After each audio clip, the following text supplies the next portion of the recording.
है आवास और सीखना पर। आवास और सीखना पर जो मैंने पढ़ा है और जो इसमें कहा गया है वो कुछ इस तरह से है कि प्रकृति के प्रति विश्वास करना, प्रकृति से मित्रता करना, प्रकृति को यथावत रखने की कोशिश करना, उसका संरक्षण करना, इस बात को कहा गया है।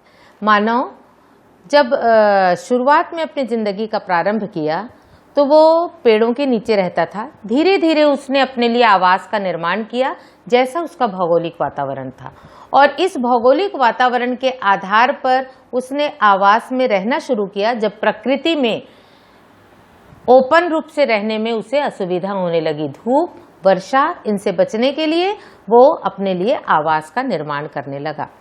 इस तरह से धीरे धीरे उसने प्रकृति का उपयोग करना सीखा, और जब प्रकृति का उपयोग करना सीखा तो अहंकारी मानव ने प्रकृति को नियंत्रित करना शुरू किया, और इस नियंत्रण ने धीरे धीरे प्रकृति के प्रेम से उसको विमुख किया। प्रकृति के नियंत्रणकर्ता के रूप में अपने को विकसित करने वाले मानव ने अनेक वैज्ञानिक आविष्कार किए, और वो प्रकृति का दोहन करने लगा बिना किसी संयम के। जबकि आवश्यकता है प्रकृति का दोहन, वो कैसा करे? संयम पूर्वक करे, प्रकृति को संरक्षित करते हुए करे, प्रकृति को जीवित रखते हुए करे और प्रकृति की देखभाल करे। इसके लिए बहुत जरूरी है कि पर्यावरण की शिक्षा, पर्यावरण के संबंध में चिंता और उस चिंता का समाधान, ये सबकी चर्चा पाठ्यक्रम के माध्यम से बच्चों के सम्मुख हो। हर बात बच्चों से क्यों की जाए, ये प्रश्न तुम्हारे मन में आ सकता है। हर प्रकार की सामाजिक समस्याओं की चर्चा बच्चों से होना इसलिए जरूरी है कि किशोर वय बच्चा, शिशु बच्चा यदि किसी समस्या को सुनता है तो उसके प्रति चिंतित होता है, और उस चिंतन के साथ, चिंता नहीं, चिंतन करना शुरू करता है उसके प्रति, वो बड़ा होता है।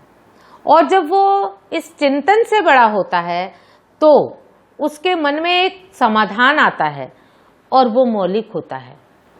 उस समाधान के प्रति उसकी आस्था होती है, और वो उन चीज़ों का पोषण करने लगता है, उन समस्याओं को समाधान की ओर पहुंचाता है। इसलिए प्रत्येक वस्तु की चर्चा, प्रत्येक समस्याओं की चर्चा विद्यालयों में बच्चों के मानसिक स्तर के आधार पर होनी ही चाहिए। तो प्रकृति के पोषण, प्रकृति के दोहन, प्रकृति के संरक्षण, इन सब की चिंता, इन सब की चर्चा बच्चों के समक्ष हो, बच्चे उस समाधान प्रस्तुत करें। बच्चों के मन में यदि हम ये लाएं कि एसी से हम रूम तो ठंडा करते हैं पर वातावरण को गर्म कर देते हैं, और वातावरण वही है जिसमें हम बाहर निकलकर रहते हैं।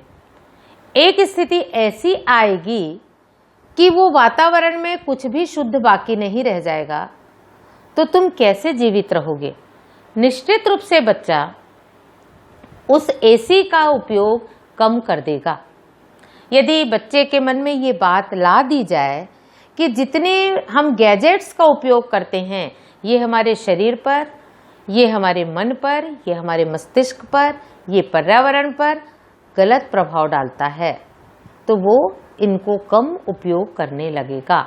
इस तरह के सजगता पूर्वक उनसे चर्चा करना आवश्यक है, और यह निरंतरता प्रदान करते हुए होना चाहिए। जैसे काम की शिक्षा के लिए निरंतरता होना जरूरी है।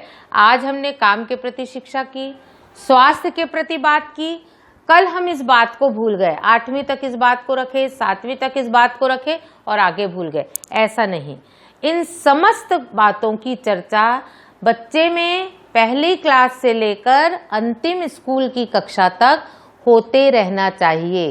स्वास्थ्य के प्रति चर्चा, श्रम के प्रति चर्चा,